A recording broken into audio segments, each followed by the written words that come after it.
Pays à travers des informations bien fouillées concernant tous les domaines de la vie du pays. Le magazine Humura Burundi est diffusé sur le web via le site de la RPA www.rpa.bi. Humura Burundi. Bienvenue chers auditeurs au magazine Humura Burundi de ce samedi 24 août 2019 et dont voici d'abord les grandes lignes. Dar es Salaam prévient les Burundais dans les camps de ce pays que désormais ils n'ont plus la raison d'être et acceptés comme réfugiés dans la mesure où la paix règne au Burundi. Message transmis ce vendredi au cours d'une visite du ministre de l'Intérieur burundais et son homologue tanzanien au camp de Mutendri. Les conducteurs de taxi-moto de la commune Mutaro s'insurgent contre l'argent que le commissaire communal de la police leur impose comme intéressement. Enfin, au cœur de la société, nous parlerons ce dimanche de l'impact de la carence de devises sur l'économie du pays. Le développement des titres, c'est dans quelques instants avec à la présentation Jean-Denis Nahazoué, à la cabine de son Lucie Kabeira et Inès Gakiza pour la prise d'image. Encore une fois, bienvenue. Les réfugiés burundais du camp d'Onduta en République unie de Tanzanie ont passé une nuit blanche. Pour cause, crainte d'une probable attaque de jeunes Imbonerakure armés de fusils détectés aux alentours de ce camp. 3 parmi ces Imbonerakure ont été appréhendés par la police. Et c'est un reportage signé Hermès Nibandetsi. Les informations en provenance du camp des réfugiés burundais d'Onduta en République unie de Tanzanie font savoir que 3 Imbonerakure, jeunes du parti CNDD-FDD, ont été arrêtés la nuit de ce vendredi à samedi par la police tanzanienne dans la première zone. C'est au moment où le ministre de l'Intérieur était dans ce camp pour demander à ces réfugiés de rentrer dans leur pays natal, chose contestée par ces derniers. Les réfugiés ont passé une nuit blanche à cause d'un groupe des Imbonerakure qui est venu pour déstabiliser la sécurité sous prétexte que le ministre de l'Intérieur a été mal accueilli. Il est venu pour nous dire qu'il faut rentrer car la sécurité est totale, mais il était accompagné par un groupe des Imbonerakure. Visiblement, c'était un groupe préparé pour nous faire du mal. Ces propos n'ont aucun sens. Ces 3 Imbonerakure ont été arrêtés dans la première zone avec un fusil par la police tanzanienne qui assure la sécurité du camp, mais 3 autres ont pu échapper. Ces réfugiés burundais demandent aux autorités concernées, surtout l'OHCR, de tout faire pour garantir leur sécurité. Premièrement, nous lançons un appel au gouvernement tanzanien et au HCR d'assurer convenablement notre sécurité. Nous demandons également à l'ONU, à l'Union européenne et africaine de conjuguer leurs efforts pour nous protéger car il est clair que le camp est déjà débordé des malfaiteurs qui, d'un moment à l'autre, peuvent massacrer les réfugiés. La rédaction de la RPA a essayé de contacter le responsable de la police qui assure la sécurité du camp, mais son téléphone portable était éteint. Merci à Hermès Nibandetse. Parlons toujours des réfugiés. Mise en garde du gouvernement tanzanien à l'endroit des réfugiés burundais qui se trouvent dans ce pays.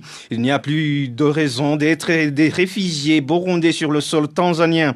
Le message a été transmis ce vendredi au camp des réfugiés d'Omtendeli par le ministre tanzanien de l'Intérieur en visite dans ce camp. Son homologue burundais qui l'accompagnait lui prône pour l'âge de l'or au Burundi. Trésor Nyonga. Dans son allocution, le ministre tanzanien de l'Intérieur a tenu à informer aux réfugiés burundais du camp de Mutendeli que le gouvernement de Magufuli ne continuera pas à tolérer la présence des réfugiés burundais sur son territoire. Pour Kangi Lugora, les réfugiés burundais actuels n'ont aucune raison d'être appelés réfugiés. Vous qui doutez encore de la paix au Burundi, regardez ceux qui sont récemment rentrés. Ils vivent en paix au Burundi. La plupart ici, vous avez fui les problèmes fonciers. Un tel a quitté le pays puisque sa boutique est tombée en ruine.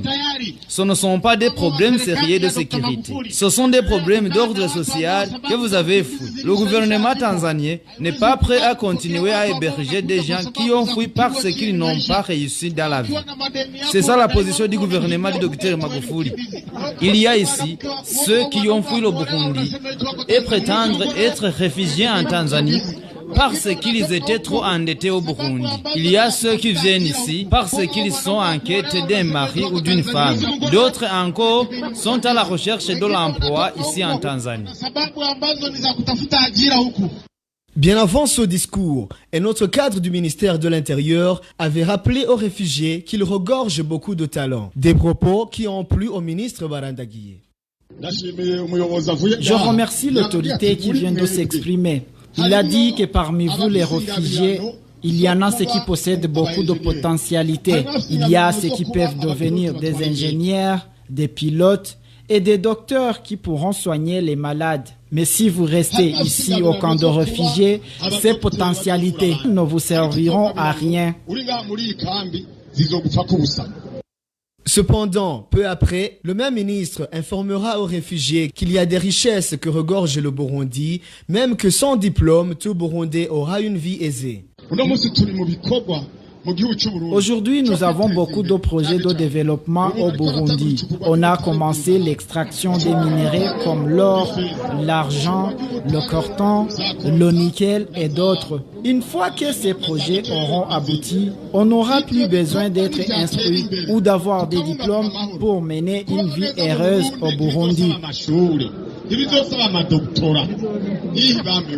Pour rappel, les deux ministres ont visité le camp Mutenderi après une visite au camp d'Uta où le ministre Barandagiye a été hué.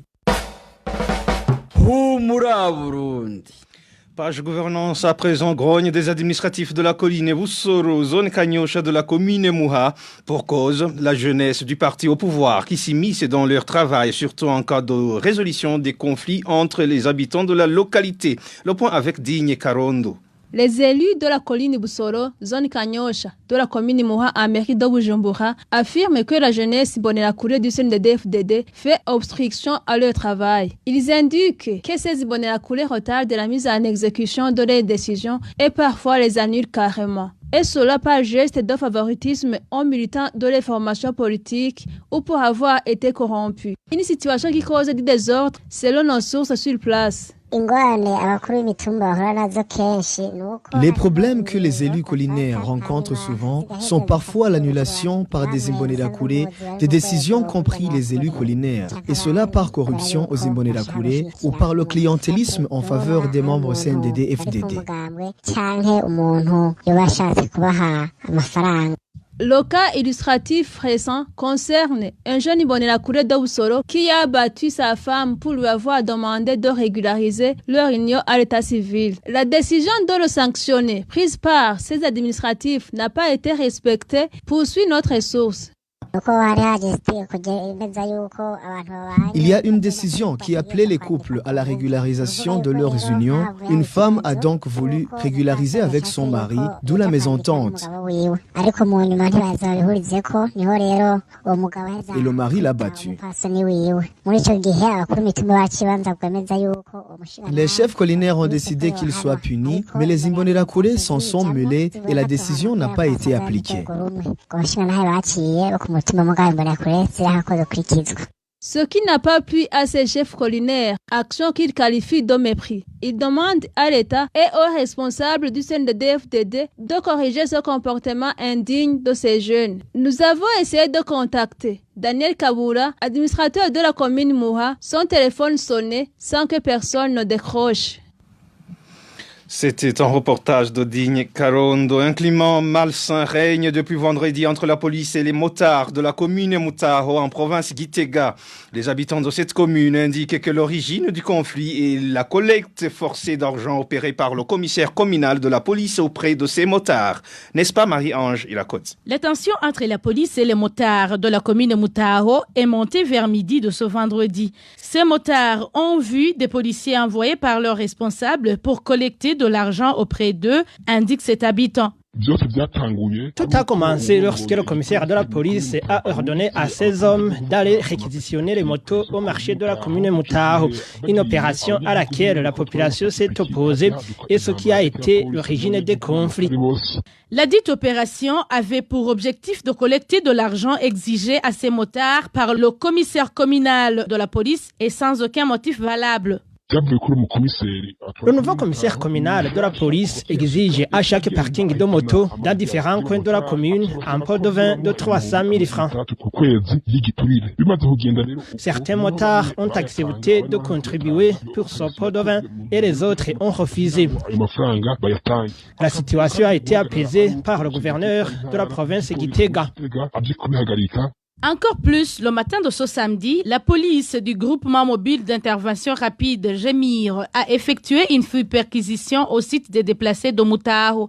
22 personnes ont été arrêtées ainsi que plus de 20 motos. Les habitants de cette localité s'inquiètent de cette attitude de la police ainsi que des rumeurs faisant état de convocation en cours d'élaboration pour certains habitants de Sokan qui commencent à fuir leur ménage.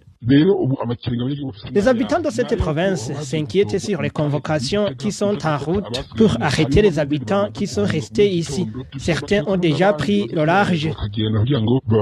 La RPA a essayé de contacter le commissaire communal ainsi que Denis Nyomuhani, administrateur de la commune Mutao, mais sans succès. Merci à Marie-Ange Ilakodze. Le transport en commun dans la municipalité de Bujumbura présente encore d'énormes difficultés. Les habitants de différents quartiers de la ville déplorent le fait que le nouveau bus de type Quaster intégré dans ce domaine n'ont pas apporté une amélioration considérable dans ce trafic. Ils demandent ainsi que le nombre de ces bus soit encore une fois élevé. Et Walter Kwizera nous fait le point. Il n'y a pas grand changement par rapport à la situation d'avant, déplorent certains habitants de la ville de Bujumbura qui se déplacent à l'aide des véhicules de transport. De nouveaux bus ont été intégrés dans le transport des gens vers différentes localités de la ville de Bujumbura pour remédier aux défis de déplacement qui s'observaient à Bujumbura. Mais selon les habitants de Bujumbura, ces nouveaux bus n'ont pas changé grand-chose. Ces bus existent. Il y a ceux de la compagnie Volcano qui vont dans les directions d'Okamenge, Chibitoki et Kanyosha.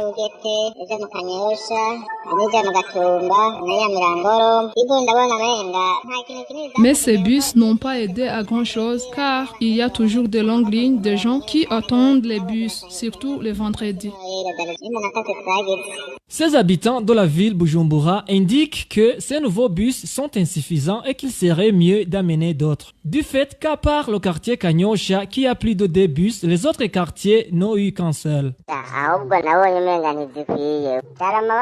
Il semble que ces bus ne sont pas suffisants. On a donné un aux gens de Charama et l'autre à Sedo Milango, sauf que je ne les vois pas régulièrement. Par contre, les gens de Kanyosha ont eu beaucoup de bus par rapport aux autres quartiers. À part ça, les lignes sont toujours comme avant.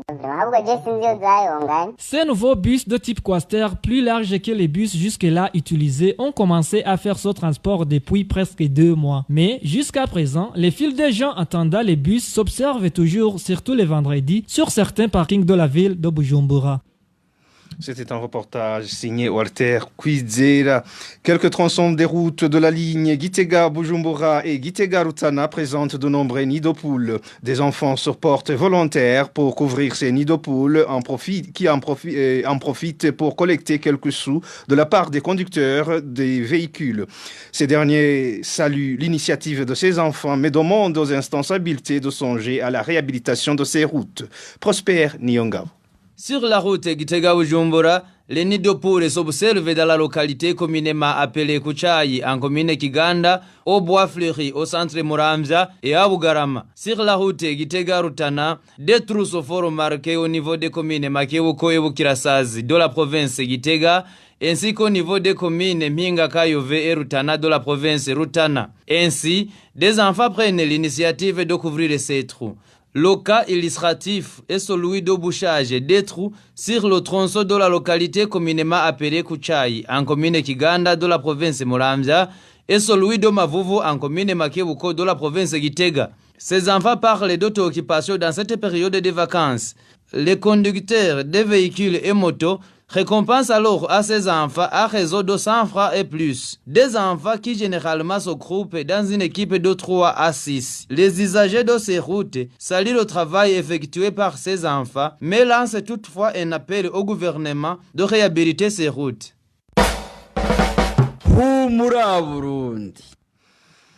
Dans le mini-magazine au cœur de la société aujourd'hui, nous vous parlons de l'impact de la carence de devises au Burundi. Le mini-magazine est présenté par Parfait Moudassigan. Au cœur de la société. Au cœur de la société est une émission de tous les samedis, préparée en synergie par les radios Inzamba, Agateka Kawe, Radio RPA, Ijouya Wanyagihugu, ainsi que la radio-télévision Renaissance. La carence de devises au Burundi s'observe du jour au lendemain. Parmi les conséquences, la hausse des prix des produits de première nécessité. Mais la liste des conséquences est longue, comme vous allez l'entendre dans ce mini-magazine au cœur de la société de ce 24 août 2019. À la présentation, c'est Parfait Moudassigan. Depuis 5 ans, la population burundaise assiste à la dévaluation progressive de sa monnaie.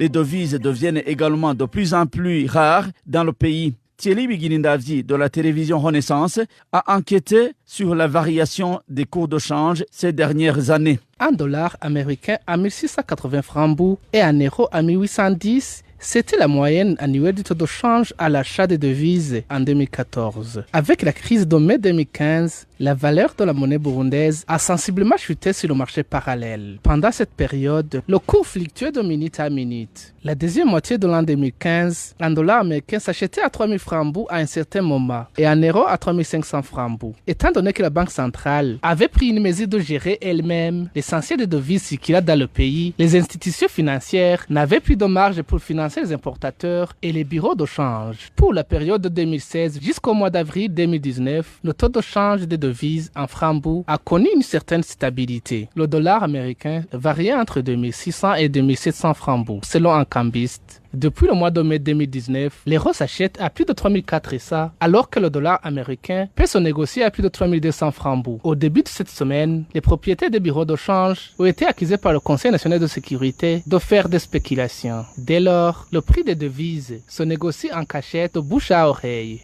Cette carence des devises a également affecté certains importateurs burundais. Notre confrère Émile Nibasumba de la RPA s'est entretenu avec l'un des commerçants qui s'approvisionne en Ouganda depuis 2015.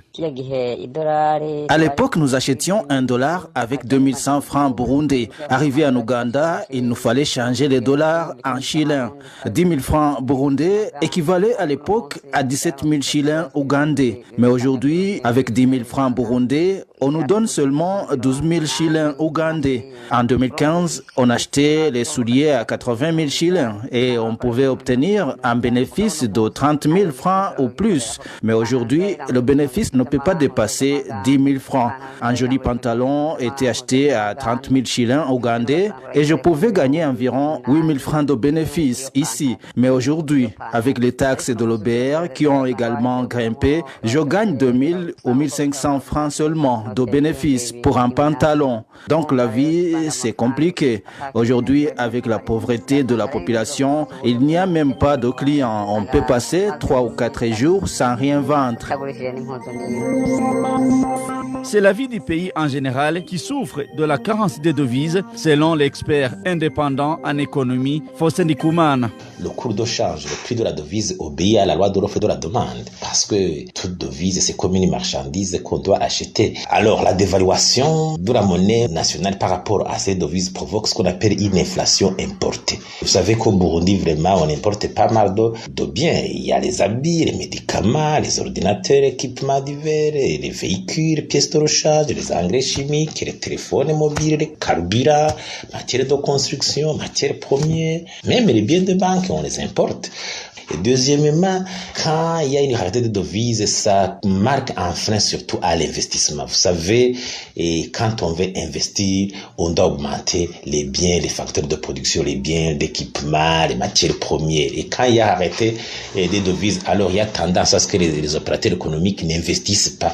Et quand on n'investit pas, alors on ne recrute pas, on n'embauche pas. Et c'est le chômage, donc c'est le taux de croissance qui n'est pas suffisant. C'est l'augmentation donc de la pauvreté. Fosen Dikoumana propose aussi certaines solutions. L'État doit s'arranger à ce que, à travers la Banque centrale, les banques aient suffisamment de devises pour approvisionner leurs importateurs. Il ne faut pas qu'il y ait vraiment une pression de demande de la part des opérateurs économiques sur les bureaux de change. Pour alors augmenter l'offre de devises, qu'est-ce qu'il faut faire? Il faut jouer d'abord sur les exportations. Il faut l'augmentation de la production du café, le coton. Maintenant, la production aussi du coton a baissé. Il faut vraiment l'augmentation visible de nos produits d'exportation traditionnels, voire même les diversifier. Il faut la gestion transparente de l'exportation de l'or et des autres minéraux pour que les recettes vraiment aient une traçabilité visible au sein de la banque centrale. Il faut aussi dynamiser le secteur touristique, tourisme d'affaires. Il faut qu'on ait beaucoup de visiteurs qui viennent faire des transactions de consommation ici parce qu'ils viennent avec des devises. Ça donne même une bouffée d'oxygène au secteur hôtelier. Il faut aussi intéresser les investissements directs étrangers en créant de bonnes conditions favorables des affaires, bonne gouvernance. En attendant l'évolution de la situation, cette carence de devises met à genoux un bon nombre de Burundais, comme vous l'avez suivi dans le mini-magazine au cœur de la société que nous clôturons. Au micro, c'était Parfait Mdasigane. Au revoir. C'était l'émission Au cœur de la société.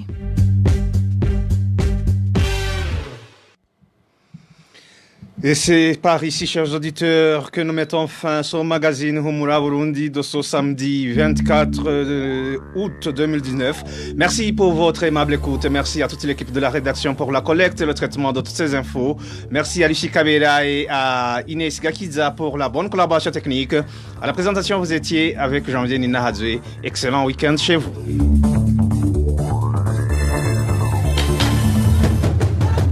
C'était le magazine Humura Burundi. Un magazine comprend pour relier les Burundais en exil, et ce toujours au pays, à travers une information de qualité.